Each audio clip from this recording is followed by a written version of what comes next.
தொழிலாளர் நலவாரிய அலுவலகத்தின் மெத்தன போக்கை கண்டித்து இந்த மாபெரும் பெருந்திரையிடல் முறை நடைபெற்றுக் கொண்டு அதில் ஒரு பகுதியாக நம்முடைய மயிலாடுதுறை மாவட்ட தொழிலாளர் நலவாரிய அலுவலகம் நடைபெற்று கொண்டிருக்கிறது. இன்றைக்கு பதிவு செய்து 15 நாட்களுக்குள் நிவாரணம் அதுக்கான உதவித்தொகை வழங்க வேண்டும் என்று தொழிலாளர் நலவாரியத்துக்கு தமிழ்நாடு அரசு ஆணையிட்டிருக்கிறது. ஆனால் அவர்கள் கிட்டத்தட்ட 2 ஆண்டு காலம் 1 ஆண்டு காலம் இதை கூட தொடர்ந்து செய்து கொண்டிருக்கிறது. அதே போல ஒரு உதவித்தொகைக்கு ஸ்டேட்டஸ் போட்டோம்னா பதிவு பண்ணோம்னா அவங்க ஸ்டேட்டஸ் 2 வருஷமா சில பேருக்கு எடுத்துட்டு இருக்கிறாங்க. திருமண உதவித்தொகை எல்லா உதவித்தொகையும் ரொம்ப காலம் தாழ்ந்து செஞ்சிட்டு இருக்கிறாங்க.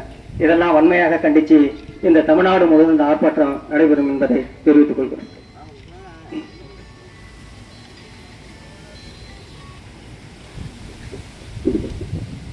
அடுத்து நமது ஏஐடியூசினுடைய மாவட்ட பொருளாளர் தொடர் வி.ஜே. ஜெகதீஸ்வரன்.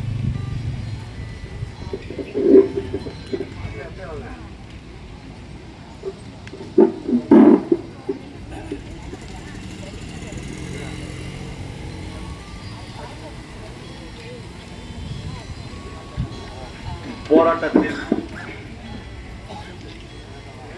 கட்டுமான தொழிலாளர்களின் பெருந்திரள் முறையீடு போராட்டத்தில் கலந்து கொண்ட அத்தனை தொழிற்சங்கத்தைச் சேர்ந்த தொழிலாளர்கள் அனைவருக்கும் நன்றி கூறி இந்த போராட்டத்திற்கு தலைமையேற்று நடத்தி கொண்டிருக்கும் ஏஐடியூசியுடைய மாவட்ட செயலாளர் தோழர் கே. ராமன் அவர்களே, முன்னிலை வகிக்கின்ற தோழர்கள் செல்வம், ராஜீவ்காந்தி, சத்யராஜ், பரமேஸ்வரி, பாரதி மோகன், நளினி, கவிதா மற்றும் மாவட்ட குழு உறுப்பினர் அவர்களே, இங்கே சிறப்புரை ஆற்ற இருக்கின்ற சங்கத்துடைய கௌரவ தலைவர், இந்திய கம்யூனிஸ்ட் கட்சியின் மாவட்ட தலைவர் ராஜ்மோகன்